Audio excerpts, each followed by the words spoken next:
నమస్కారం. జై శ్రీమన్నారాయణ. పగటి నిద్ర. రాత్రి నిద్ర రావట్లేదా? రాత్రి పడుకోగానే నిద్ర పట్టట్లేదా? పగలు నిద్ర వస్తుందా? అంటే పగలు నిద్రపోతే పనులు చెడిపోతాయి కదా. అంతేకాదు, రాత్రి అందరూ నిద్రపోతున్నప్పుడు మనం మాత్రం మేల్కొని ఉండొచ్చా? ఇది ఒక మానసిక డిప్రెషన్కు దారితీస్తుంది. ఇవన్నీ చాలామంది మనసులో ఉండే ప్రశ్నలు. నిద్ర చాలా అవసరం. శరీరానికి చాలినంత నిద్ర లేకపోతే శరీరమే డిమాండ్ చేసి మరీ తీసుకుంటుంది. సమయానికి నిద్రపోవాలి అని శరీరానికి అలవాటు చేస్తే చాలు, ఆ సమయానికి నిద్ర వస్తుంది. సమయం దాటితే మరి నిద్ర ఆగదు. అయినా నిద్ర రాకుండా చాలామంది బాధపడుతూనే ఉన్నారు. దానికోసం ప్రాణాయామం, ధ్యానం, యోగా, శారీరక శ్రమ, మంచి ఆహారం ఇవన్నీ అవసరం. దీనితో పాటు ఇంకోటి తప్పనిసరిగా ఉండాలి. ఇవన్నీ అందరూ చెప్పేవి. అన్నిటినీ మించి మానసిక ప్రశాంతత కావాలి. బాధపడడం వల్ల నిద్ర చెడుతుంది. ఆఖరికి నిద్ర రావట్లేదు అనే విషయానికి కూడా బాధపడాల్సి వస్తుంది. యుక్తాహార విహారస్య యుక్తచేష్టస్య కర్మసు యుక్త స్వప్నావబోధస్య యోగో భవతి దుఃఖః అని భగవద్గీత 6వ అధ్యాయం 17వ శ్లోకంలో కృష్ణ పరమాత్మ చెప్పాడు. యుక్తమైన ఆహారం, మంచి నడత, కర్మాచరణ, యుక్తమైన నిద్ర, వీటి విషయంలో మెలకువగా ఉన్నవాడికి మాత్రమే దుఃఖాన్ని పోగొట్టే జ్ఞానయోగం సిద్ధిస్తుంది. ఏ పదార్థమైనా ఎక్కువగా తినకూడదు. కావలసిన దానికంటే ఒక ముద్ద తక్కువగానే తినాలి. ఏదైనా అతిగా ఉండకూడదు, తగ్గనివ్వకూడదు. సమతుల్యంగా ఉండాలి. యుక్త ఆహారం, యుక్త విహారం రెండూ ఉండాలి. ఇందులో పగలు నిద్రపోవచ్చా, నిద్రపోకూడదా అని ఇంకొక ప్రశ్న. ఇది చాలా కాలంగా ఉన్న డిబేట్. నిద్రపోవచ్చా లేదా అనేది. తర్వాత అసలు నిద్ర ఎందుకు వస్తుంది? పగలు రాత్రి నిద్ర రావట్లేదు కదా, పగలెందుకు వస్తుంది? రాత్రి మంచి నిద్ర వస్తే పగలు నిద్ర రాదు. అందువల్ల రాత్రి నిద్రని మనం సరిచేసుకుంటే పగటి నిద్ర తగ్గిపోతుంది.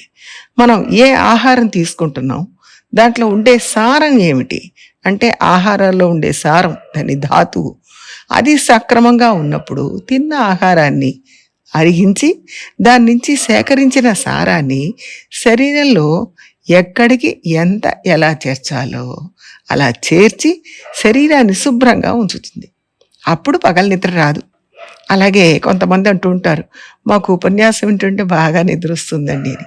ఎందుకు వస్తుంది అంటే, శరీరం సమతుల్యంగా లేకపోతే నిద్ర వస్తుంది. అలాగే రాత్రి ఉత్సవాలు జరుగుతుంటాయి. రాత్రంతా మేలుకొని చూస్తూ ఉంటారు. అప్పుడు భగవంతుడి ముందే కూర్చొని ఉంటాం, అయినా నిద్ర వస్తుంది. ఒకవైపు ఉత్సవం జరుగుతూనే ఉంటుంది, చాలామంది నిద్రపోతూనే ఉంటారు. అదేం తప్పు కాదు. ఎందుకు తప్పు కాదు అంటే, రాత్రిపూట నిద్రపోయే సమయం కాబట్టి నిద్ర వస్తుంది. అలా కాకుండా పగలు అందరూ మేల్కొని పని చేయాల్సిన సమయంలో సందర్భం లేకుండా నిద్ర ఎందుకు వస్తుంది అంటే, ఒకటి ఆహారం సరిగా జీర్ణం కాకపోవడం. శరీరం అవసరానికి కావలసినంత సారాన్ని ఆహారం నుంచి గ్రహించి అవయవాలకు అందించలేకపోతే అప్పుడు నిద్ర వస్తుంది. కాబట్టి దాన్ని సరిచేయాలి. ఆయుర్వేదం కానీ, అలోపతి కానీ, హోమియోపతి కానీ, ఏదైనా కానీ జీర్ణక్రియ సక్రమంగా ఉంటే ఆరోగ్యం బాగుంటుంది. అప్పుడు పగలు నిద్ర రాదు, రాత్రి మంచి నిద్ర వస్తుంది. ఇది అందరూ అంగీకరించే విషయం. జీర్ణక్రియ సక్రమంగా ఉండాలి.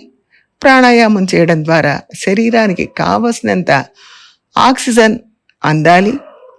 లంగ్స్ బాగుండాలి.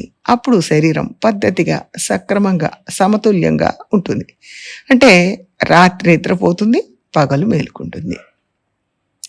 నిద్ర పోవాల్సిన సమయంలో నిద్రపోవడం, నిద్ర మేల్కోవాల్సిన సమయంలో మేల్కొనడం జరుగుతుంది. ఒక్కొక్కసారి గొప్ప భక్తులకు కూడా ఈ తమో గుణం బాధిస్తూ ఉంటుంది.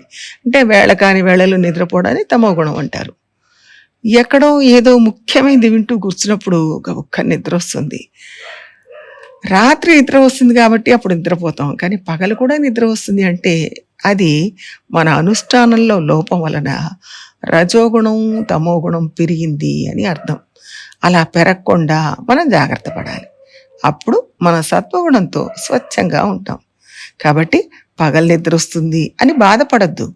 అలా నిద్ర రావడానికి కారణం ఏమిటి అని ఆలోచించి సరి చేసుకుంటే అసందర్భంగా నిద్రపోవడాన్ని తగ్గించుకోవచ్చు. కానీ నిద్రపోవడం మాత్రం చాలా అవసరం. అయితే సరైన వేళలో నిద్రపోవాలి. నిద్ర రాకపోతే డిప్రెషన్కి దారితీస్తుంది. కాబట్టి నిద్ర రావడం మంచిది. మనం నిద్రపోతున్నప్పుడు భగవంతుడితో కలిసి ఉంటాం. అందువల్ల కూడా నిద్ర ఆనందంగా ఉంటుంది. ఈ విషయాలు తెలుసుకొని దానికి తగ్గట్టుగా మన లైఫ్ స్టైల్ని మార్చుకుంటే, మన ఆహారపు అలవాట్లను మార్చుకుంటే ఆరోగ్యంగా ఉంటాం. అలాగే శారీరక శ్రమ చేస్తే ఆరోగ్యంగా ఉంటాం. నమ్మాళ్వార్ తిరువాళ్మొழிలో అంటారు, కంగులుం పగలుం కణ్తు ఇలరియాళ్.